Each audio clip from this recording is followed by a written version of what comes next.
तजदीदे वफा कर दें, पलट कर पीछे देखें, फिर से तजदीदे वफा कर दें। और दूसरा शेर, नबी से जो हो बेगाना उसे दिल से जुदा कर दें। नबी से जो हो बेगाना उसे दिल से जुदा कर दें। पेदर मादर बिरादर मालो जान उन पर फिदा कर दें।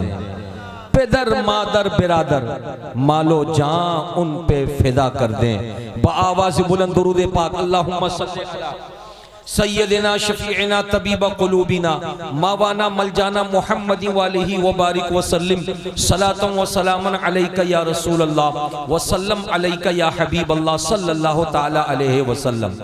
मुअज़्ज़ज़ सामईन, आपको ये बात अच्छी तरह मालूम है कि अल्लाह तबारक व ताला ने जब तख्लीक बख्शी दुनिया को तो कमोबेश 18,000 मखलूक़ात को खुदा ने पैदा फरमाया।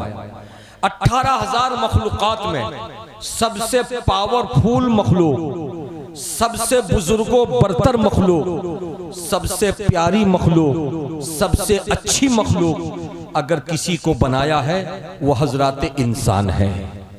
अब अल्लाह तबारक व ताला ने इंसान की दो क्वालिटी बनाई, एक को मर्द कहते हैं तो दूसरे को औरत। एक को क्या कहते हैं भैया, बोलिए, मर्द, और दूसरे को औरत। अल्लाह तबारक व ताला ने मर्द और औरत को इस खाकदाने गीती में पैदा फरमाया और तमाम मखलूक़ात में फौकियत दिया, तमाम मखलूक़ात में बुजुर्गी अता फरमाई। सबसे ज्यादा बुलंदी खुदा ने इंसान को अता फरमाया। और इंसानों की जब क्वालिटी बनाई, किसी को मर्द बनाया, किसी को औरत बनाया। मर्द हो तो अपनी जगह लाजवाब, औरत हो तो अपनी जगह लाजवाब। न मर्दों को अल्लाह ताला ने किसी भी एतबार से कोई कमी अल्लाह ने कोई कमी रखी है, न औरतों में अल्लाह ने कोई कमी रखी है। बल्कि हालात ऐसे बने हैं कि जिंदगी एक ट्रेन के मानिंद है। उस ट्रेन के लिए दो पहियों का होना जरूरी है। एक पहिए का नाम मर्द है तो दूसरे पहिए का नाम, बोल दीजिए, औरत है। एक पहिया हो दूसरा पहिया ना हो तो गाड़ी चल नहीं सकती। गाड़ी के चलने के लिए दो पहियों की जरूरत है। तो इंसानी जिंदगी भी एक गाड़ी के मानिंद है, जिसको मर्द की भी जरूरत है और औरत की भी जरूरत है। लेकिन मर्दों में जहां आप गुफ्तगू सुनते हैं कि अल्लाह तबारक व ताला ने मर्दों को बहुत अजमतें अता फरमाई, चुनांचे हमारे मुकर्रिरीन आते हैं, हमारे शोरा आते हैं, जब अपनी जबान वो खोलते हैं तो उनकी जबान जब खुलती है तो मर्दों की तारीफ व तौसीफ होती है। चुनांचा सिद्दीक अकबर की बात हो तो वो भी मर्द हैं, फारूक आजम की बात हो तो वो भी मर्द हैं, उस्मान गनी की बात हो वो भी मर्द हैं, अली मुर्तजा की बात हो वो भी मर्द हैं, इमाम हुसैन की बात हो वो भी मर्द हैं, शहनशाह बगदाद गौसे आजम की बात हो तो वो भी मर्द हैं, गरीब नवाज की बात हो तो वो भी मर्द हैं, मखदूम समनानी की बात हो तो वो भी मर्द हैं, आला हजरत की बात हो तो वो भी मर्द हैं, मुजाहिद मिल्लत की बात हो तो वो भी मर्द हैं। ये बहन हमसे पूछती है, ये माँ हमसे पूछती है, ये बेटी हमसे पूछती है, आपकी बीवी आपसे पूछती है कि सारे के सारे मर्द ही हैं जिन्होंने इस्लाम का डंका बजाया, क्या औरतों ने कुछ नहीं किया? औरतों को आखिर अल्लाह ने जब पैदा फरमाया है तो उनका मकाम क्या है, उनका मनसब क्या है, उनका ओहदा क्या है, उनको खुदा ने कितनी अजमत अता फरमाई। आइए इसी तनाजुर में अपनी गुफ्तगू को मैं आगे ले जाना चाहता हूँ।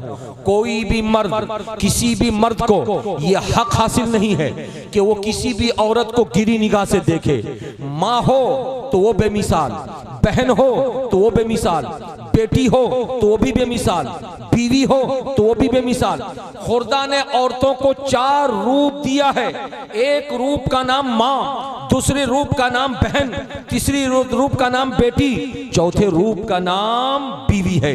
इन 4 रूप में आप जब औरत को देखेंगे तो औरत के अंदर पाकिज़गी नजर आएगी, औरत के अंदर तहारत नजर आएगी, औरत के अंदर अच्छाई नजर आएगी। और जब अच्छाई को देख लेंगे तो कभी भी किसी भी औरत पर आपके हाथ नहीं उठेंगे, कभी भी किसी भी औरत पर आपकी जबान लान तान के लिए नहीं खोलेगी, कभी भी किसी भी औरत को आप घटिया और गिरी नजर से नहीं देखेंगे। आइए इसको हम इस तनाजुर में देखें। प्यारे नबी सल्लल्लाहु अलैहि वसल्लम को खुदावंद कुद्दूस ने जब पैदा फरमाया तो नबी के पैदा होने से पहले अरब के हालात कैसे थे। किसी के घर में अगर बच्चा पैदा होता बेटा तो उसकी बाँछें खिल जाती, खुशियां पूरे माहौल में फैल जाती, मिठाइयां तकसीम की जाती। मगर बेटी अगर पैदा हो जाती तो वो मगमूम हो जाता, उसका चेहरा पजमुर्दा हो जाता। रवायत ये मिलती है कि बाज बाप वो होते थे जो जिंदा पैदा होने वाली बेटी को मार दिया करते थे, गड्ढा खोद करके उसमें दफन कर दिया करते थे।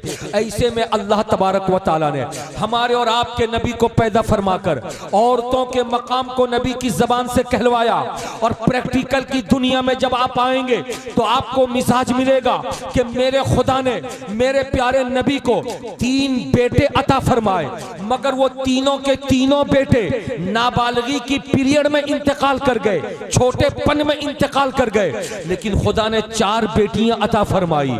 एक का नाम रुकैया, दूसरे का नाम ज़ैनब, तीसरे का नाम उम्मे कुलसुम, चौथे का नाम फातिमा।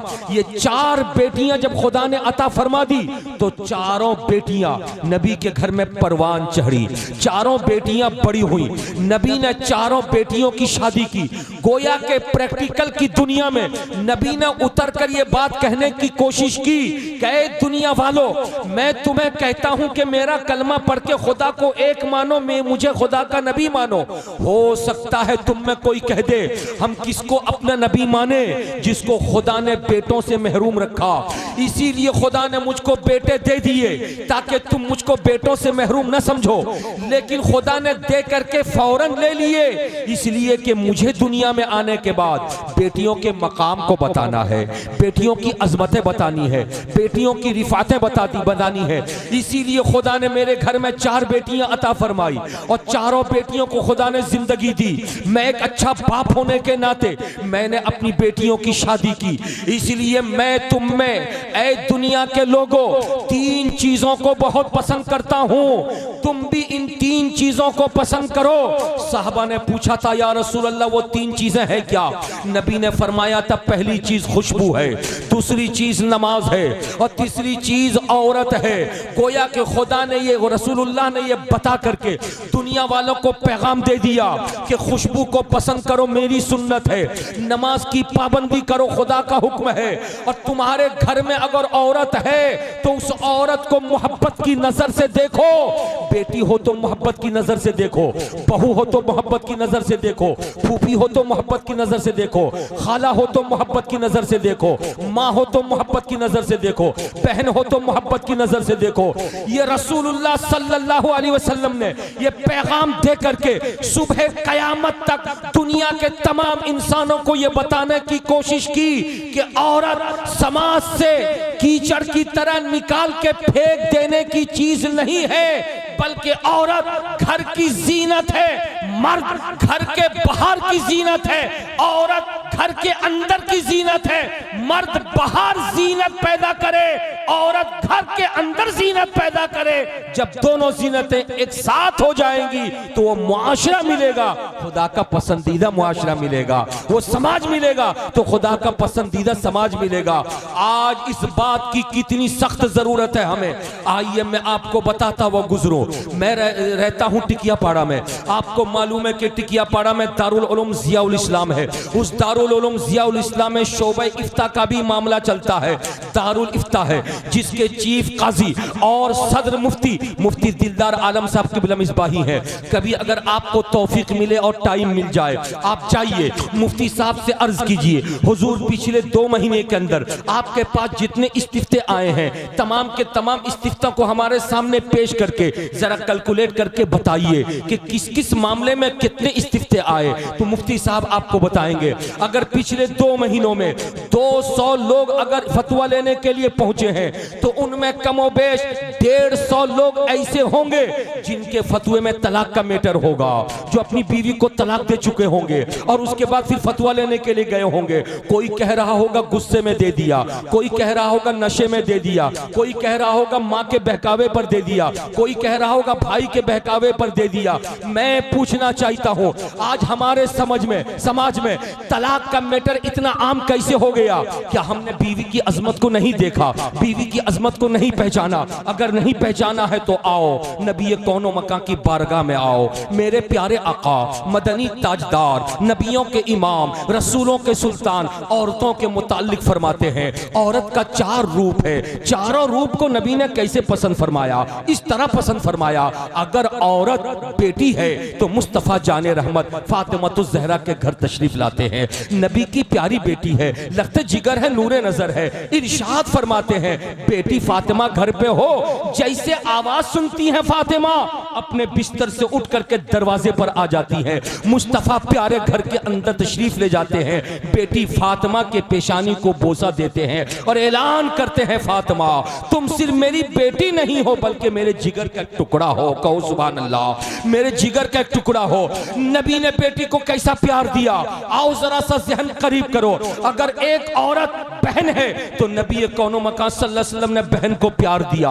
प्यारे आका अलैहिस्सलाम की कोई बहन नहीं थी, उनका कोई भाई नहीं था, अपने अब्बा अम्मा के अकेले थे। लेकिन जो उनकी उम्र 6 साल की हो हुई थी, अम्मी फातिमा, अम्मी आमिना का इंतकाल हो चुका था। मगर प्यारे नबी सल्लल्लाहु अलैहि वसल्लम की पैदाइश के बाद दूध पिलाने वाली हलीमा थी, जिन्होंने दूध पिलाया था। खुदा ने उनको बेटी भी दिया था, बेटा भी दिया था। उनकी एक बेटी थी जिसका नाम शीमा था। रसूलुल्लाह जब बचपने में हलीमा के घर पे थे, वही शीमा गोद में लेकर के रसूलुल्लाह सल्लल्लाहु अलैहि वसल्लम को टहलाया करती थी। जब वो बकरी चराने के लिए जाती थी, अम्मी हलीमा से अर्ज करती, अम्मी इजाजत दे दो, बाबू मोहम्मद को भी मैं ले जाना चाहती हूँ। मुस्तफा जाने रहमत को ले जाने के लिए हलीमा सादिया इजाजत दे देती, तो हलीमा सादिया की इजाजत पा करके शीमा ले करके चली जाती। मुस्तफा जाने रहमत का रिश्ता भाई और बहन का रिश्ता हो गया था, दूध शरीक बहन का रिश्ता हो गया था। वो शीमा जब शादी कर ली और अपने आबादी में चली गई, नबी कौनो मका सल्लल्लाहु ताला अलैहि वसल्लम के सहाबा ने एक मर्तबा जंग किया। जिस इलाके में घर था शीमा का, उसी इलाके के कुछ लोगों को मुस्तफा जाने रहमत के सहाबा ने गिरफ्तार कर लिया था। हजरत शीमा के पास इलाके के लोग पहुंचे और कहने लगे वो मोहम्मद है जिनसे तुम्हारा रिश्ता है, चल करके गांव के लोगों को छुड़ा लो। हजरत शीमा थी जो चली हैं और दरवाजे मुस्तफा पर पहुंची है। नबी कौनो मका को खबर मिली कि कोई खातून आई है मुझसे मिलने के लिए। नबी ने इरशाद फरमाया बुलाओ। जब वो करीब गई, नबी ने शीमा को देखा, शीमा ने नबी को देखा, दोनों की पहचान हो गई। पूछा था रसूलुल्लाह ने, बहन शीमा क्यों आई हो? अर्ज करने लगी, भैया मैं इसलिए आई हूँ, सुना है कि आपके कुछ फौजियों ने मेरे इलाके के लोगों को पकड़ लिया है, इसलिए मैं छुड़ाने के लिए आई हूँ। इतना सुनने के बाद कौन इनका ताजदार खड़ा होता है, एक अच्छे भाई होने का रोल अदा करता है, एक अच्छे भाई होने का सबूत पेश करता है। मेरे आका फरमाते हैं, बहन शीमा अगर इलाके के लोगों को छुड़ाना था तो तुम्हें आने की जरूरत क्या थी? अपने घर पे रह करके सिर्फ मेरे पास खबर भेज दी होती, सिर्फ मेरे पास पैगाम भेज दी होती कि भैया मोहम्मद मेरे इलाके के लोगों को छोड़ दो। बहन मैं तुम्हारी इतनी इज्जत करता हूं, अगर तुम्हारी खबर आ जाती तो मैं तुम्हारे लिए गांव के लोगों को छोड़ देता।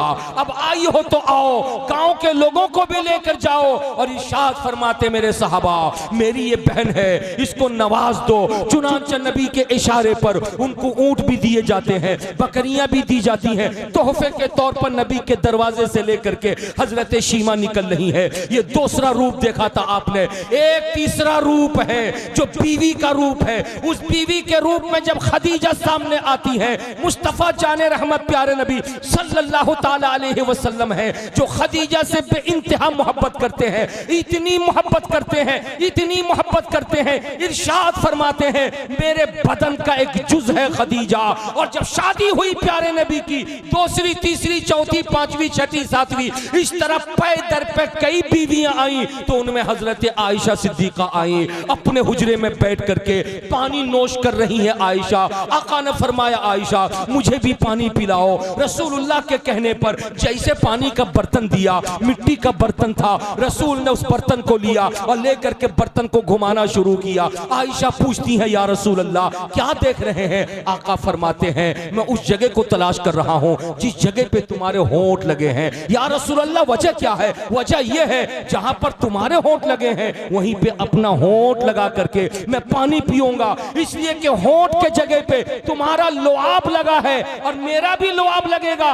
जब मियां बीवी का लुआब एक जगह लग जाता है तो मोहब्बत में इजाफा हो जाता है, प्यार में इजाफा हो जाता है। ये तीसरा रूप आपने देखा था।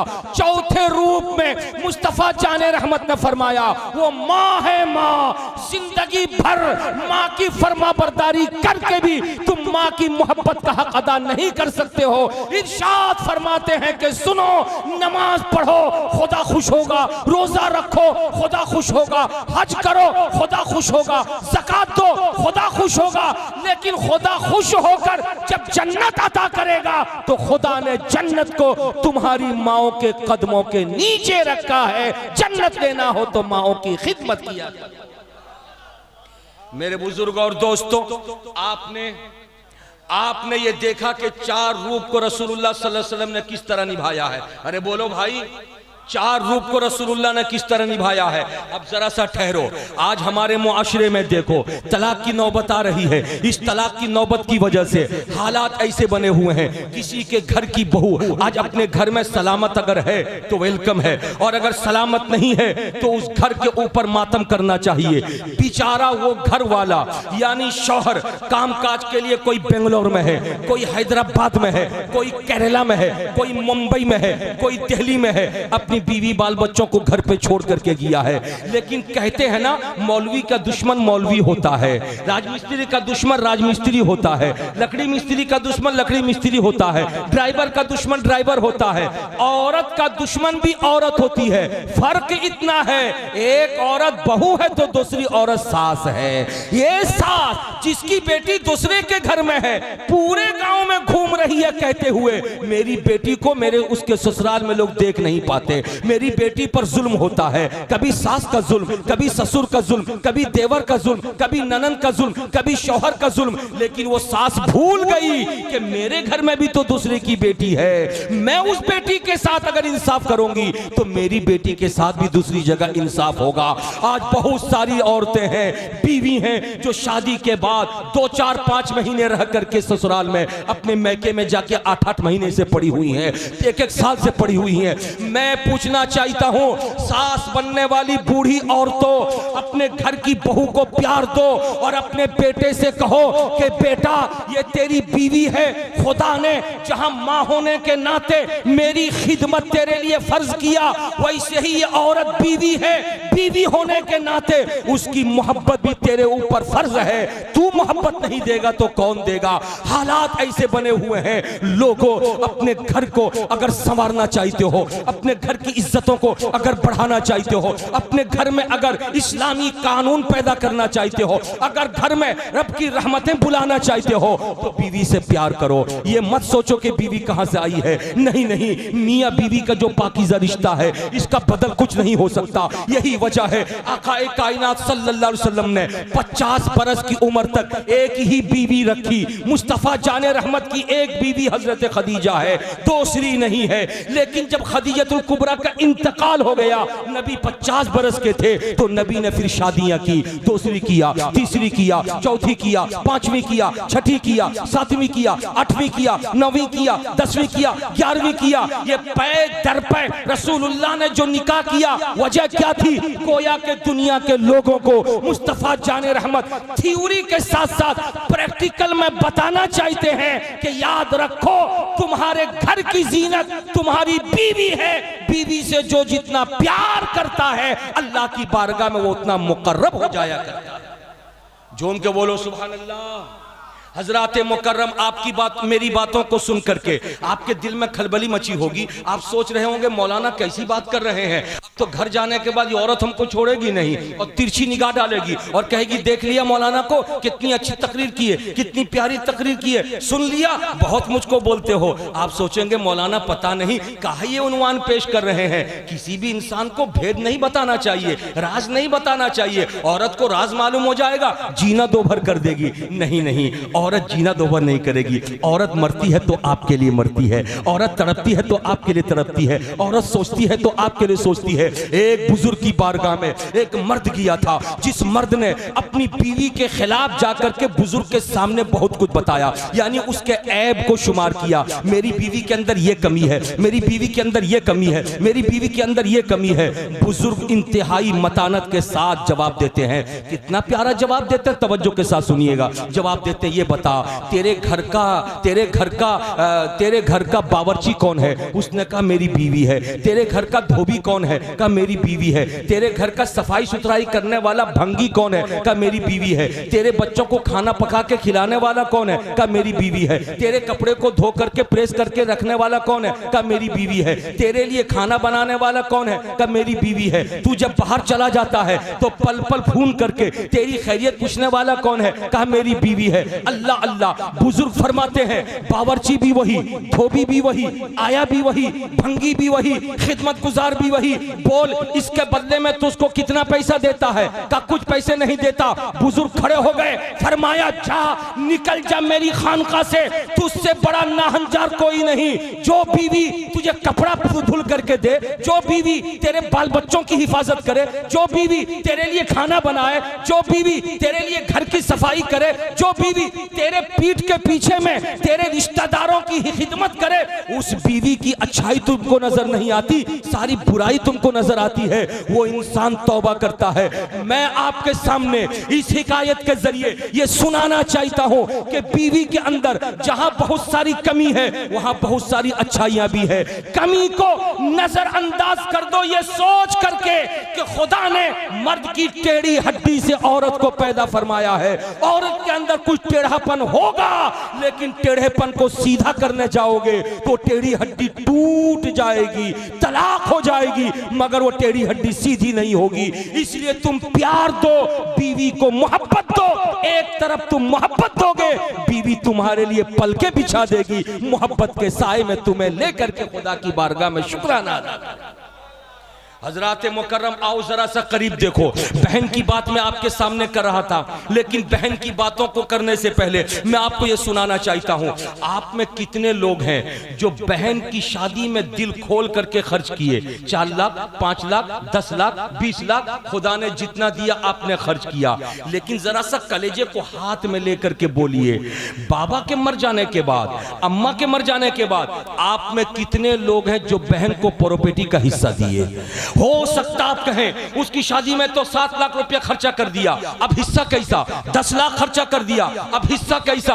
ठहर जाओ मुसलमानों। तकरीर की जब बारी आती है तो पब्लिक उठ करके चली जाती है। नात सुनने की बारी आती है तो पब्लिक आपके इलाके की इकट्ठी हो जाती है। नात में इश्क रसूल ही आपको मिलेगा, इस्लाम का पैगाम कुछ नहीं मिलेगा।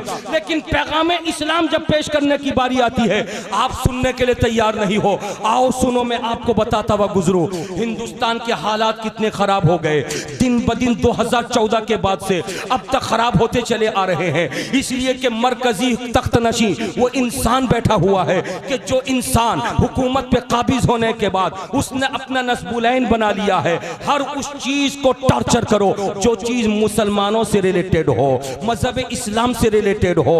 हजरात, मुस्लिम घर की औरत का मामला हो तो हुकूमत ने मुदाखलत किया। तलाक के सलासा का मैटर हो, हुकूमत ने मुदाखलत किया। एनआरसी का मामला हो, हुकूमत सामने आ गई। सीए का मामला हो, हुकूमत सामने आ गई। अभी सरे दस्त जो बड़ी आफत आई है, हो सकता है आप लोगों के कानों तले ये बात आई हो, औकाफ का मामला, इस मामले को पार्लियामेंट के दोनों ऐवानों में पास करके सदर जमहूरिया प्रेसिडेंट ऑफ इंडिया के पास भेज करके दस्तखत करवा लिया गया है, कानून बन चुका है। लेकिन आप होश के नाखून लीजिए, अल्लाह अल्लाह ये कितना सख्त कानून है। हुकूमत ने आज मुसलमानों के पीठ पे किस तरीके से खंजर चुभोया है, इसका आपको अंदाजा नहीं है। वो औकाफ, जिस औकाफ के बारे में आपको इल्म होना चाहिए, औकाफ कहते किसे हैं? आपके हमारे आबा व अजदाद ने या मुस्लिम बादशाहों ने पूरे हिंदुस्तान में जो जमीन जायदाद कौमे मुस्लिम के नाम छोड़ करके गए हैं, उनकी छोड़ी हुई जायदाद को औकाफ कहा जाता है, जिसका तखमीना कमोबेश 9.5 लाख एकड़ जमीन है, जिसमें मदरसे भी हैं, जिसमें खानकाहें भी हैं, जिसमें यतीम खाने भी हैं, जिसमें मुसाफिर खाने भी हैं, जिसमें कब्रिस्तान भी है, जिसमें मस्जिद भी है। ये सारे के सारे औकाफ हैं। इन औकाफ का मामला ऐसा था, अब तक हिंदुस्तान में वक्फ प्रॉपर्टी पे कब्जा अगर था तो बोर्ड का कब्जा था। उस बोर्ड के जरिए जो काम होता था, उस काम से मुसलमानों को फायदा मिलता था। हाँ, मुतवल्लियों को ज्यादा फायदा मिलता था, इसलिए कि मुतवल्ली काबिज थे, लेकिन आम मुसलमानों को भी फायदा मिलता था। मस्जिदें जो वक्फ प्रॉपर्टी में है, आम मुसलमान नमाज पढ़ता था। जो कब्रिस्तान वक्फ प्रॉपर्टी है, मुसलमान को वहां दफन किया जाता था। लेकिन नया कानून आ गया है, कान खोल के सुन लो मुसलमानों, वक्फ बोर्ड को खत्म करके एक नई कमेटी गठन की जा रही है, जिस कमेटी में मुसलमानों के अलावा गैर मुस्लिम भी मेंबर का होना लाजिम और जरूरी है। और जब गैर मुस्लिम मेंबर बन जाएंगे, हुकूमत का कंट्रोल हो जाएगा, तो फिर कंट्रोल हो जाने के बाद अब मस्जिदें हिंदुस्तान की महफूज नहीं रह सकेंगी, मदरसे महफूज नहीं रह सकेंगे, खानकाहें महफूज नहीं रह सकेंगी, दरबार महफूज नहीं रह सकेंगे, कब्रिस्तान महफूज नहीं रह सकेंगे। आप एक मकान बनाते हैं, जिस तरह आप अपने इलाके के इलाके के जिम्मेदारों से इजाजत लेते हैं, यानी कारपोरेशन से हो या फिर म्युनिसिपैलिटी से हो, इजाजत लेकर के आप घर बनाते हैं। हो सकता आने वाले दिनों में आपके मेरे घर में कोई अगर मर गया, अपना जाती कब्रिस्तान है तो ठीक है, और अगर जाती नहीं है, इलाके का कब्रिस्तान है, तो हो सकता उसके लिए तहरीरी तौर पर इजाजत लेनी पड़ेगी। इधर मुर्दा खाट पे सोया होगा, उधर कारपोरेशन से इजाजत लेनी पड़ेगी। अगर इजाजत न दी जाए तो मुर्दा ऐसे ही खाट पर रह करके सड़ जाएगा, उसको दफन नहीं कर सकते हैं। जिन मस्जिदों में हम नमाज पढ़ते हैं, अगर वक्फ प्रॉपर्टी है तो वक्फ प्रॉपर्टी की वजह से हो सकता है मस्जिद में किसी जुमे में मौलाना ने कोई ऐसी बात कर दी हो जो बात हुकूमत की नजरिए के खिलाफ हो, तो हुकूमत हो सकता उसमें ताला लगा दे। ऐसे माहौल में मुसलमान तड़पेगा। आप तो कम तड़प रहे हो, मैं कम तड़प रहा हूं, ये कम तड़प रहे हैं, वो कम तड़प रहे हैं, लेकिन तड़पने वाले उत्तर प्रदेश में तड़प रहे हैं। उन उत्तर प्रदेश के जांबाज सिपाहियों को, मुसलमानों को मैं लाखों सलाम करता हूं, जो जान को हथेली में लेकर के रास्ते पर उतर गए हैं। उनके खिलाफ गवर्नमेंट ने साजिश रचते हुए उनकी गिरफ्तारी का ऑर्डर भी दे दिया है। ऐसे माहौल में वो मुसलमान पीछे नहीं है। अगर उन्होंने आखिरी जुमे में, रमजान के आखिरी जुमे में काली पट्टी बांधी है, या ईद की नमाज में अगर काली पट्टी बांधी है, तो चुन चुन करके कैमरे के जरिए मुसलमानों को पकड़ा जा रहा है, 2-2 लाख रुपए का जुर्माना आयद किया जा रहा है। ऐसे माहौल में मुसलमान क्या करे? ईद की नमाज के हवाले से ऐलान होता है, रास्तों पे, सड़कों पे नमाज नहीं पढ़ी जाएगी। रास्तों पे नमाज पढ़ना बंद कर दिया। अपनी छतों पे अगर नमाज पढ़ रहे हैं तो छतों पे नमाज पढ़ने पे पाबंदी लगाई जा रही है। ऐसे माहौल में मुसलमान कहां जाएगा? मुसलमान, सही कहा था जनाब हलचल सिवानी ने, हो सकता खुदा नाराज हो गया हो। अगर खुदा नाराज हो जाता है तो मुसीबतें दस्तक देने लगती है, और वो मुसीबत शैतान की शक्ल में आने वाला कोई हुक्मरान होता है। इसलिए कि मैंने किसी किताब में पढ़ा था, जब जुल्म जोर पर होता है तो जालिम हुक्मरान इंसान के दिलो दिमाग पे मुसल्लत कर दिया जाता है।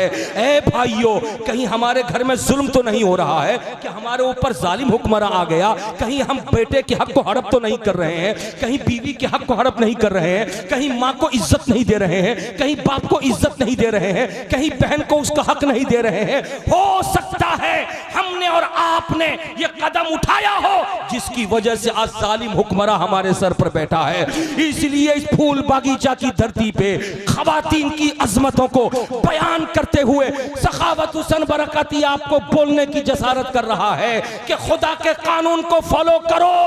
जब तुम खुद फॉलो करोगे तो जालिम हुक्मरान को कहने के लिए तुम्हारे पास जबान होगी। और अगर हुकूमत को मालूम हो जाए कि ये खुद अपना हक दूसरे को नहीं देता है तो जालिम हुक्मरान के लोग हंसने लगेंगे। इसलिए इस्लाम का कानून है, तुम्हारी बहन जो तुम्हारे बाप और तुम्हारी माँ की औलाद है, जिस पेट में तुम 9.5 महीना रहे, बहन भी उसी पेट में रही है। जिस सीने से तुमने दूध पिया है, बहन भी उसी सीने से दूध पिया है। इसलिए बहन चाहे लखपति हो चाहे करोड़पति हो, खबरदार खबरदार, माँ बाप की जायदाद पर उसका हिस्सा है। जो कुछ भी माँ बाप छोड़ करके जाएं उसको 3 हिस्सों में तकसीम करो। 2 हिस्से भाई के होंगे, 1 हिस्सा बहन का होगा। लिज़्ज़करे मिस्लु हज़्ज़िल उन्सयैन कुरान ने कहा है। इसलिए भाई बन करके बहन के हिस्से को मत खाना, भाई बन करके बहन के हिस्से को मत दबाना। अगर तू दबा लिया तो वक्फ़ा को औकाफ के मामले में तुझे बोलने का फिर हक नहीं होगा, वरना दूसरा कहेगा बहन का हक खाने वाला चला है औकाफ का मामला लड़ने के लिए। इसलिए मुसलमानों बेदार हो जाओ, औरतों की इज्जत करो, औरतों की अजमतों को समझो। औरत हमारे समाज की एक ऐसी प्यारी और अनोखी चीज है जिसका बदल कुछ नहीं हो सकता, जिसका मुआवजा कुछ नहीं हो सकता। मुस्तफा जाने रहमत प्यारे नबी सल्लल्लाहु तआला अलैहि वसल्लम ने इस औरत को पाकीज़ा और इस औरत को अजीमुशान करार दे करके दुनिया के लोगों पर एहसान जताया है। इसलिए मुसलमानों, मैं आपसे कहना यह चाहता हूं, जलसा खूब करो, जलसों में जाओ, लेकिन जब मुकर्रिरीन आ जाए उनकी तकरीरें सुनो और सुन करके उनकी तकरीरों से कुछ सीखो। खाली सिर्फ और सिर्फ खाना पूरी के लिए हर इलाके में जलसा मत करो। जलसा करने से पहले ये सोचो कि जलसे से हमें कुछ सीखना है। हलचल भाई, मुझे अफसोस हुआ, मेरे आने के बाद मैंने लिस्ट देखी थी आज के जलसे में तकरीर कितनी देर होनी है, नाथखानी कितनी देर होनी है। मुझे बड़ा अफसोस हुआ। रात के 9 बजे से लेके सुबह के 4 बजे तक जलसा होगा, लेकिन तकरीर के लिए 2 वक्ता हैं, 2 मुकर्रिर हैं। एक मुकर्रिर का टाइम 55 मिनट मेरा और दूसरे मुकर्रिर का टाइम 45 मिनट मौलाना गुलाम अली का। 55 और 45 कितने हो गए? 1 घंटा 40 मिनट। यानी पूरी रात में सिर्फ 1 घंटा 40 मिनट तकरीर होगी और पूरी रात नाथखानी होती रहेगी। ये नाथखानी करते करते क्या सीखा आपने? नाथखानी सुनते सुनते क्या सीखा आपने? आपके इलाके में एक यूनिवर्सिटी नहीं है, आपके इलाके में कॉलेज नहीं है, आपके इलाके में एक डॉक्टर खाना अपना नहीं है। आपकी बच्ची, हमारी बच्ची जब किसी स्कूल कॉलेज में जाती है तो गवर्नमेंट इतनी सख्त है, आने वाला दौर बहुत पुरखतर आ रहा है। बहुत सारे कॉलेजेस में निकाब को उतार के आने की गारंटी दी जा रही है, पाबंदी लगाई जा रही है। मुस्लिम हो के गैर मुस्लिम कोई निकाब में नहीं आ सकता, बुर्के में नहीं आ सकता। एहतजाज हो रहा है। कभी आपने सोचा कि हम इसी मिदनापुर की धरती पे हर बस्ती के लोग मिल करके एक अपना कॉलेज बनाएंगे? इसलिए कि दूसरों के कॉलेज में जाते हैं तो हमारी बहू बेटियों को नंगा कर दिया जाता है। हम अपना कॉलेज बनाएंगे ताकि इस्लामी उखुवत व मसावत को पेश करके अपनी बच्ची को इस्लामी तहजीब दे करके हम आला से आला तालीम दिलवाएंगे।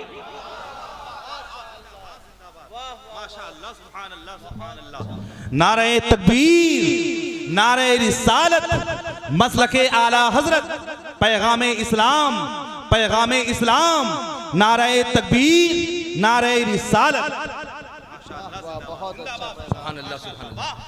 हजरात मुकर्रम में आपको बताने की ये कोशिश कर रहा था, कभी हमारी नज़र इस तरफ गई। हजरात, हमारे और आपकी घर की बहू बेटियां जब गैर मुस्लिमों के यहाँ इलाज कराने के लिए जाती हैं, अभी यूट्यूब में एक बेहया चैनल चल चुका है। उस चैनल में एक लेडी डॉक्टर है जो औरतों को इंजेक्शन देती है तो वीडियो बनाती है और यूट्यूब में उसको अपलोड करती है। उस यूट्यूब के अपलोड होने वाले को देख करके आपका खून खौल जाएगा।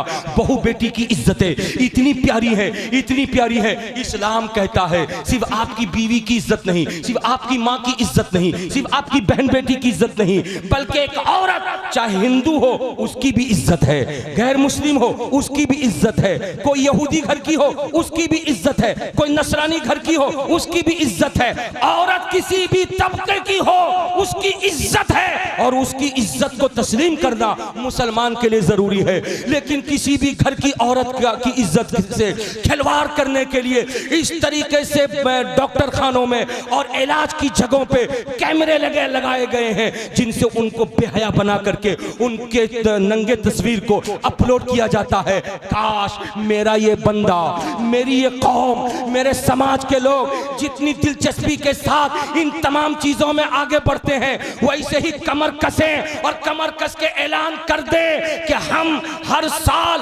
अपनी गाड़ी कमाई का हिस्सा हम 10-10 हजार रुपए इकट्ठा करेंगे। 5 साल इकट्ठा अगर कर लिया, इलाके के लोगों ने 1000 लोग अगर मिल करके कर लें तो इंशाअल्लाह ताला इसी मिदनापुर की धरती पर एक आलीशान स्कूल भी बन जाएगा, कॉलेज भी बन जाएगा, मेडिकल भी बन जाएगा, जहां हमारे बच्चों की तालीम भी होगी, जहां हमारे मरीजों का इलाज भी होगा। हजरात आज इसकी जरूरत है, वरना मेरे घर की बेटी का तो यह हाल है। अगर वो आईडी कार्ड बनाने जाती है और आईडी बनाने वाला ऑफिसर फोटो लेने से पहले अगर कहता कि चेहरा खोलो, मेरी बहन चेहरा खोल देती है। वो नादान कहता सर से दुपट्टा उतारो, वो मुस्लिम घर की औरत सर से दुपट्टा उतार लेती है। वो नादान कहता यहाँ का बटन खोलो, यहाँ का बटन खोल के खड़ी हो जाती है। मेरे घर की औरत को मालूम नहीं है कानून है हिंदुस्तान का, इस कानून को कोई पसे पुश नहीं छोड़ सकता। हिंदुस्तान के संविधान ने, बाबा अंबेडकर ने जो लिखा था, अभी 14 अप्रैल को उसका जन्मदिन है जो हिंदुस्तानी गवर्नमेंट ने छुट्टी दिया है। उस संविधान में हिंदुस्तान के हर मजहब के लोगों को अपने मजहब के कानून पर अमल करने का पूरा हक है। इसलिए मुस्लिम समाज की बेटी अगर है तो मुस्लिम समाज की बेटी अपने सर से दुपट्टा नहीं उतारेगी, अपने सर से दुपट्टा नहीं उतारेगी, अपने सर से दुपट्टा नहीं उतारेगी। मेरी बहन को यह मालूम नहीं है, इसलिए मालूम नहीं है कि मेरी बहन मोबाइल लेकर के दिन भर पैर पार करती है। उसको टिकटॉक बनाने से फुर्सत नहीं है, उसको गंदी फिल्में देखने से फुर्सत नहीं है, उसको पाकिस्तानी सीरियल देखने से फुर्सत नहीं है, उसको इस्लाम का कानून मालूम करने का टाइम कहाँ है, उसको अच्छी तकरीर सुनने का टाइम कहाँ है। उसके लिए तो अगर मामला आ जाए तो शायरों को सर्च करके वो नात सुनेगी, तकरीर नहीं सुनेगी, वो मजहब इस्लाम का कानून नहीं जानेगी। यही वजह है बाप का क्या मकाम बेटी नहीं जानती, माँ का क्या मकाम बेटी नहीं जानती, बहू का क्या मकाम माँ बेटी नहीं जानती, अब्बा का क्या मकाम बेटी नहीं जानती, नमाज किसे कहते नहीं मालूम, रोजा किसे कहते ये नहीं मालूम, अल्लाह के बारे में क्या अकीदा होना चाहिए नहीं मालूम, रसूलुल्लाह के बारे में क्या अकीदा होना चाहिए नहीं मालूम। हालात ऐसे हैं, अत्तहियात सुन लो तो बेटी को नहीं मालूम, दुआए कुनूत सुन लो तो बेटी को नहीं मालूम, आयतुल कुर्सी सुन लो तो बेटी को नहीं मालूम। आज फूल बगीचा में बैठने वाली बहनों सुन लो, अपने आप को बदल लो और बदल करके तुम कर्नाटक की मुस्कान की तरह बन जाओ कि जब वो कॉलेज में एंट्री ली थी, नादान लोगों ने, कॉलेज के स्टूडेंट ने आगे बढ़ के जब उसके निकाब को छीन करके नंगा करना चाहा था, तो मुस्कान ने आगे बढ़ करके अपने निकाब को संभाला था और नारे तकबीर पेश करके बताया था इस्लाम हमेशा आगे रहता है, जालिम पीछे होगा, इस्लाम आगे बढ़ता हुआ नजर आएगा। मेरे बुजुर्ग और दोस्तों, बहनों को बताओ, बेटियों को बताओ, सिर्फ उनकी फरमाइश पर लहंगा खरीद के मत दो, सिर्फ उनकी फरमाइश पर पाकिस्तानी जोड़े खरीद कर मत दो, सिर्फ उनकी फरमाइश पर कीमती मोबाइल का खजाना उनको न दो, बल्कि उनको इल्म सिखाओ, उनको तालीम दो। हालात कितने खराब हो गए, पूरे इलाके में मदरसतुल बनात, बच्चियों का इदारा नहीं है जहां पर बच्ची कुरान जाके सीख सके, जहां पे बच्ची कुरान याद कर सके, जहां पे बच्ची जा करके इस्लामी तहजीब सीख सके, इस्लामी तमद्दुन सीख सके। वो तो कहिए बस एक दस्तूर है कि शादी से पहले नमाज आ जाना चाहिए, शादी से पहले कुरान पाक पढ़ना सीख लेना चाहिए। भले इस्लाम को जाने न जाने कोई फर्क नहीं पड़ता। ये आपके घर की औरत का मामला, मेरे घर की औरत का मामला। याद रखो, जिस्म के ऊपर 18,000 की साड़ी हो और सीने में अगर कुरान न हो तो ये ऐसा लिबास बेकार है। अगर सीने में अजमत इस्लाम न हो और हाथ में कीमती मोबाइल हो, ऐसे मोबाइल से कोई फायदा नहीं। इसलिए कि हजरत अली मुर्तजा शेर खुदा रजी अल्लाह ताला अन्हु ने इरशाद फरमाया था कि यतीम किसको कहते हैं लोगों, तुमने यतीम समझा किसको है? जिसका बाप मर जाए वही यतीम है? नहीं नहीं, फरमाते हैं लैसल यतीमो कद माता वालिदहु बलिल यतीमो यतीमुल इल्म वल अदबी। जिसके पास बाप मां नहीं है यतीम वो नहीं है, हकीकत में यतीम वो है कि जिसके पास सब है लेकिन इस्लाम नहीं है, कुरान नहीं है, अजमत इस्लाम नहीं है। और आगे फरमाते हजरत अली मुर्तजा शेर खुदा, अच्छे कपड़े पहन करके तुम निकलते हो तो तुम्हारा सीना चौड़ा होता है, गरीब के सामने जाकर के कहते हो ये कपड़ा मैंने राइमंड्स का खरीदा है 880 रुपए मीटर का है, मोबाइल जाकर चमकाते हो गरीब के सामने। याद रखो किसी गरीब के सामने अपने पैसे का जिक्र मत करना, किसी गरीब के सामने अपने वेतन और तनख्वाह का जिक्र मत करना, किसी गरीब के सामने अपने अच्छे कपड़े की नुमाइश मत करना, किसी गरीब के सामने जाकर के अपने आप को बड़ा बना के पेश न करना। माओ बहनों सुन लो, तुम्हारा कपड़ा रहता है अभी शोरूम में, मोबाइल से तुम्हारा हस्बैंड बता देता है तो तुम पूरी बस्ती में हल्ला करती हो कि मेरा लहंगा 8000 का आ रहा है, मेरा लहंगा 14000 का आ रहा है। याद रखो तुम्हारे हल्ला करने से कितनी गरीब बेटियों का दिल टूटता है, तुम्हारे आम कर देने से कितनी गरीब बीवियों का दिल दुखता है, तुमको इसके बारे में नहीं मालूम। इस्लाम ने कहा है आगे बढ़ना हो तो कपड़ों की बुनियाद पर आगे मत बढ़ो, आगे बढ़ना हो पैसे की बुनियाद पर आगे मत बढ़ो, आगे बढ़ना है बिल्डिंग की बुनियाद पर आगे ना बढ़ो, आगे बढ़ना है तो अदब की बुनियाद पर बढ़ो, आगे बढ़ना है इल्म की बुनियाद पर बढ़ो, आगे बढ़ना है इस्लामी कानून की बुनियाद पर बढ़ो। लिखते हैं हजरत अली मुर्तजा शेर खुदा, लैसल जमालो बे अस्वाबिन तुज़य्यिनुना इन्नल जमाला जमालुल इल्म वल अदबी। याद रखो कपड़ों से खूबसूरती नहीं आती, मोबाइल से खूबसूरती नहीं आती, घड़ी से खूबसूरती नहीं आती, हकीकत में तो खूबसूरती वो आती है कि जब इंसान के सीने में इल्म हो, भले पुराना कपड़ा पहना हो, इंसान के सीने में इल्म हो भले फटा पुराना कपड़ा पहना हो, तब उसकी खूबसूरती में इजाफा होता है। क्या नाम बस्ती का? फूल बगीचा आने वालों, अभी अभी बताया था हजरत हलचल सिवानी साहब ने, या खुदा दुआ किया था इन्होंने, या खुदा इस दौरे पुरफितन में मेरे आका गरीब नवाज को भेज दे, मेरे आका गरीब नवाज को भेज दे। गरीब नवाज तुमको गए हुए 1000 बरस हो गए, गरीब नवाज तुमको गए हुए 1000 बरस हो गए, तुमने वो कौन सा गुल खिलाया है जिसकी बुनियाद पर 1000 बरस के बाद भी तुम्हारी तमन्ना दुनिया कर रही है? आखिर तुमने क्या किया है? हम तारीख पढ़ते हैं तुम्हारे बदन पे तो फटे पुराने कपड़े रहते थे, मेरे गरीब नवाज पैबंद लगे हुए कपड़े तुम पहनते थे। क्या इन कपड़ों के बारे में लोगों को मालूम नहीं? मालूम है। तो जब मालूम है तो फिर गरीब नवाज को दोबारा भेजने की दुआ क्यों हो रही है? ये जानते हैं गरीब नवाज फटे पुराने कपड़े पहनने वाले का नाम नहीं है, गरीब नवाज उस अल्लाह वाले का नाम है जो अल्लाह वाला खुद भूखा रह के भूखों को खिलाने वाला है, खुद फटा पुराना कपड़ा पहन के नंगों को कपड़े पहनाने वाला है, खुद इस्लाम से करीब होकर के इस्लाम से दूर रहने वालों को इस्लाम से करीब करके खुदा की बारगाह में झुकाने वाला है। गरीब नवाज उसका नाम है कि जिसने ऐसे दिलों को टटोला जिस दिल में दुनिया थी, गरीब नवाज ने करीब करके दुनिया निकाल दिया, दीन और मजहब उसके सीने में डाल दिया। और जब डाल दिया है तो कोई कुतुबुद्दीन बख्तियार काकी बनकर चमकने लगा, कोई फरीदुद्दीन गंजे शकर बनकर चमकने लगा, कोई साबिर पाक कलियरी बनकर चमकने लगा, कोई महबूब इलाही बनकर के चमकने लगा, कोई सिराजुद्दीन अखी आईने हिंद बनकर चमकने लगा, और कोई अलाउल हक पंडवी बनकर चमकने लगा, और कोई मखदूम समनानी बनकर के चमकने लगा।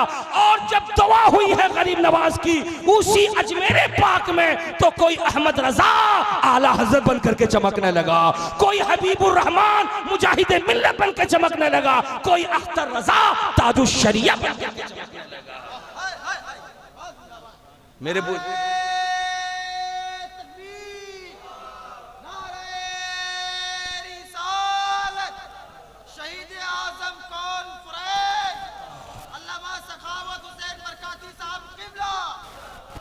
प्यार से बोलिए सुभान अल्लाह। इसलिए मेरे बुजुर्ग और दोस्तों, कोई जरूरी नहीं कि रात के 4 बजे तक जलसा किया जाए, जलसों का रूट बदलिए, अंदाज बदलिए। 1 बजे से 1:30 2 के अंदर जलसा खत्म कीजिए ताकि लोगों को सोने का मौका भी मिले, फजर की नमाज भी लोग पढ़ें, और आने वाले दिन में अगर किसी इलाके में जलसा हो तो लोग उस जलसे में भी शरीक हो, ये सोच करके कि चलो 2 बजे तक तो जलसा खत्म हो जाना है। हजरात, जब जलसे का रूट बदल जाएगा, जब जलसे का अंदाज बदल जाएगा तो हजरात कोई जलसा नाकाम नहीं होगा, चंद लोगों के सामने फिर खिताब नहीं होगा, मजमा भरा रहेगा। आज जरूरत है कि इस्लाम सीखा जाए, आज जरूरत है मजहब सीखा जाए, आज जरूरत है कुरान सीखा जाए। इसलिए अपनी बच्चियों के लिए तालीम का बंदोबस्त करो। सिर्फ और सिर्फ मोहल्ले की मस्जिद में इमाम साहब के पास भेज करके बस रवायती तौर पर कुरान पढ़ाना न सिखाओ, बल्कि इस्लाम सिखाओ, इस्लाम सिखाओ, तहरत सिखाओ, पाकिज़गी सिखाओ, अजमत इस्लाम सिखाओ, अजमत कुरान सिखाओ, अजमत रसूल सिखाओ, खुदा के बारे में अकीदा सिखाओ, माँ बाप का अदब सिखाओ, शौहर की खिदमत का जज्बा दो, ससुराल वालों के साथ क्या अंदाज पेश करना है वो चीजें पेश करो। जब एक बेटी को ट्रेंड करके आप अपने घर से रुखसत करेंगे, फिर वो बेटी जिस इलाके में भी बहू बन करके जाएगी, सिर्फ आप अपना नाम रोशन नहीं करेगी बल्कि अपने खानदान का नाम रोशन करेगी, अपने इलाके का नाम रोशन करेगी। आइए मैं आपको तकरीर के आखिरी हिस्से में ये बता करके अपनी गुफ्तगू को समेटने की कोशिश करूं। हजरात, मैं आपके सामने बताने की कोशिश कर रहा था, जरा सा जहन करीब कीजिए। बगदाद मुअल्ला है, उस बगदाद मुअल्ला का एक खलीफा है। हाँ भैया, बस 2-4 मिनट प्यार से बोलिए सुभान अल्लाह। 2-4 मिनट और बर्दाश्त कर लिए, उसके बाद हमारे अशायर इस्लाम हजरत शाहनवाज हसन आ चुके हैं। हजरात प्यार से बोल दिए सुभान अल्लाह। बगदाद मुअल्ला है, जिस बगदाद मुअल्ला के खलीफा को अल्लाह ने एक बेटा दिया था, उसकी दिली ख्वाहिश थी मेरे घर में वो बहू आए जो पूरे इलाके की इकलौती प्यारी अच्छी बेटी होगी, जो तालीम और तरबियत में सबसे आगे होगी, जो मजहब इस्लाम के मालूमात में सबसे आगे होगी। वो बहू को तलाश करने के बारे में सोचने लगा। उधर पूरे इलाके में यह खबर फैल गई कि खलीफा के घर में बहू चाहिए। हर आदमी की दिली ख्वाहिश थी कि मेरी बेटी खलीफा के घर की बहू बन जाए। हजरात, अच्छे लड़के को देने के बारे में आदमी अपनी बेटी को देने के बारे में प्रोग्राम बनाता है ना जी। अरे बोलिए, हर बाप, बेटी का बाप चाहता है कि मेरा दामाद अच्छा बने। अरे बोलिए ना भाई, ऐसा है ना। इसलिए आपके इलाके में हो या मेरे इलाके में हो, हर बेटी का बाप अच्छा दामाद ढूंढता है। अगर खलीफा का दामाद बेटा मिल जाए, बादशाह का बेटा मिल जाए, आलिम का बेटा मिल जाए, मुफ्ती का बेटा मिल जाए तो अल्हम्दुलिल्लाह सुम्मा अल्हम्दुलिल्लाह। अरे बोलिए, ऐसा है या नहीं है? ऐसा है ना। लाखों रुपए लोग खर्च कर देते हैं अच्छे दामाद को ढूंढने में। इलाके के सारे लोग अपनी बेटी को देने के लिए तैयार हो गए, लेकिन बेटा तो खलीफा का एक ही है, एक ही लड़की बहू बन के आएगी ना। सारे लोग तो ऐसे ही हथेली मलते रह जाएंगे, मगर जिसकी किस्मत का हिस्सा होगा उसकी किस्मत चमक जाएगी और उसकी बेटी यहाँ पर बहू बन के आ जाएगी। लेकिन खलीफा था जो दूसरों का दिल तोड़ना नहीं चाहता था, और अच्छे लोग वो होते हैं जो दूसरों का दिल नहीं तोड़ते हैं। दिल को रखना बहुत बड़ी बात है। आप किसी को गाली देते हैं, उसका दिल टूटता है कि नहीं टूटता है? आप किसी को बुरा भला कहते हैं, उसका दिल टूटता है कि नहीं टूटता है? याद रखो, हमारे बुजुर्गों ने तोड़ने का काम नहीं किया, जोड़ने का काम किया है। इसलिए मुसलमानों, हमेशा जोड़ने का काम करो, तोड़ने का काम कभी मत करना। अपनी जात से किसी को तकलीफ मत देना। बादशाह ने सोचा था मैं जिसके भी घर से बेटी लाऊंगा उसका दिल तो जुड़ जाएगा, लेकिन और लोगों का दिल टूट जाएगा, तो लाऊं तो कैसे लाऊं? उसने ऐलान किया कि आज की रात, आधी रात गुजर जाएगी तो मैं इलाके में निकलूंगा बहू ढूंढने के लिए। रात अंधेरी है, इलेक्ट्रिक का दौर नहीं था। उसने ऐलान किया जिसके घर की लड़की हाफिज़े कुरान होगी, ऐलान कर दो उसके घर की लड़की रात में सोएगी नहीं, अपनी खिड़की का दरवाजा खोल करके चिराग जला देगी। मैं गुजरूंगा पूरे इलाके में, जिसके घर की खिड़की खुली होगी और चिराग जल रहा होगा, मैं समझ जाऊंगा इसी के घर की लड़की हाफिज़ कुरान है। और जिसके घर की लड़की हाफिज़ कुरान होगी, मैं सुबह सवेरे अपने बेटे को दूल्हा बना करके उसी के घर लेके पहुंच जाऊंगा। प्यार से बोलो ना सुभान अल्लाह। बहुत अच्छी बात है ना, बोलो ना भाई, बहुत अच्छी बात है ना। एक हाफिज़ कुरान लड़की को अपने घर की बहू बनाना वो चाहता है। हजरात, मैं आपसे बताना ये चाहता हूँ, दीनी और मजहबी नजरिया जब हो जाता है तो लोग दीन के बारे में सोचते हैं। मजहबी जहन हो जाए, मजहब के बारे में सोचिएगा। और अगर दीन और मजहब से दिमाग खाली हो, खाली दुनिया हो, तो फिर नजर तलाश करेगी कौन पैसा वाला, माल वाला है, जिसके घर की बेटी आएगी तो वो गाड़ी बाड़ी हाड़ी सब दे दे, सब दे दे। फिर बाप अपने पांव पे पांव रख करके चायखाने पे तलवा ठोकेगा और कहेगा कि मैंने तो अपने बेटे का रिश्ता ऐसी जगह पे किया है कि लड़की का बाप बंबई रहता है, उसके पास 150 वर्कर काम करते हैं, लकड़ी का काम होता है उसके यहाँ, फर्नीचर का। मेरे बेटे के लिए तो 4 व्हीलर देगा। हजरात, ऐसे माहौल में जब लोग रुपए पैसे की तरफ आगे बढ़ते हैं तो उस घर की बेटी तो आ जाती है, लेकिन याद रखना, अपने बेटे को तुमने दूल्हा बना करके जो पेश किया था बेटी वाले के घर में, बेटी लाने के लिए नहीं, बल्कि अपने बेटे को तुमने गिरवी बना करके दे दिया है। जो बाप अपनी बेटी के साथ साथ 4 व्हीलर देगा, वो इतने आसानी से तुमको हजम कर लेगा। फिर वो लड़की आएगी, लड़की के जरिए तुम भी नाचोगे, तुम्हारी बीवी भी नाचेगी, पूरा घर नाचेगा। फिर तावीज लेने के लिए जाओगे इमाम साहब के पास, जब से लड़की आई है बहू बन करके मेरा घर तबाह हो गया। अरे तबाही से बचना चाहते हो, रुपया मत देखो, गाड़ी मत देखो, घोड़ा मत देखो, मजहब की तालीम की तरफ जहन लगाओ, मजहब इस्लाम की तरफ जहन दौड़ाओ, कुरान की तालीम की तरफ जहन दौड़ाओ। जिसके घर की लड़की जितना मजहबी जहन रखेगी, वो घर में जब आएगी बहू बन करके नहीं आएगी, बल्कि खुदा की रहमत बन करके आएगी, खुदा की बरकतें बन करके आएगी। हजरात, मैं आपके सामने ये बताने की कोशिश कर रहा था, आज हमारा माहौल इतना गंदा हो गया है। कल तक बाप माँ जाते थे रिश्ता तय करने के लिए, उसके बाद मंगनी होती थी।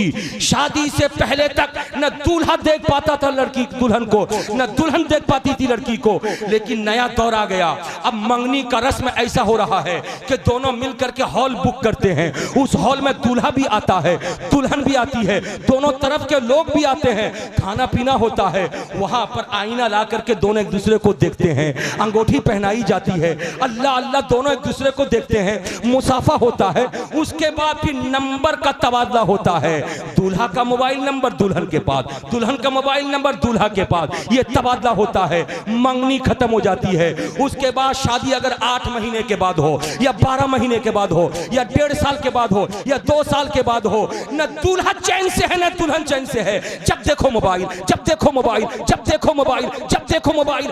हालात इतने बुरे हो गए, पूछो, उलमा बैठे हुए हैं, एक अजनबी के लिए एक अजनबिया औरत से बातें करना जरूरत के अलावा मना है, सख्त हराम है। जब शादी नहीं हुई है, मंगनी हुई है, किसने इजाजत दे दी है दोनों बातें करे? हाँ हाँ, मैं एक सुझाव देता हूं, सुझाव भी देना जरूरी है। मैं एक सुझाव देना चाहता हूं, अगर आज के दौर में यह रस्म बन गया है कि मंगनी का काम एक साथ होगा, दुल्हन भी आएगी, दूल्हा भी आएगा, लड़का भी आएगी, लड़का भी आएगा, लड़की भी आएगी, जब दोनों आकर के एक दूसरे को अंगूठी पहनाएंगे, तो ये लोगों एक बात नोट करना, अंगूठी पहनाने से निकाह नहीं होता, एक दूसरे को देख लेने से निकाह नहीं होता। कबिल तो कहने वाला कबिल तो कहता है, और अपने आप को, अपने नफ्स को किसी के हवाले करने वाली लड़कियां हवाले करती है, तब वो कबिल तो कहता है, दैन महर मुकर्रर होता है।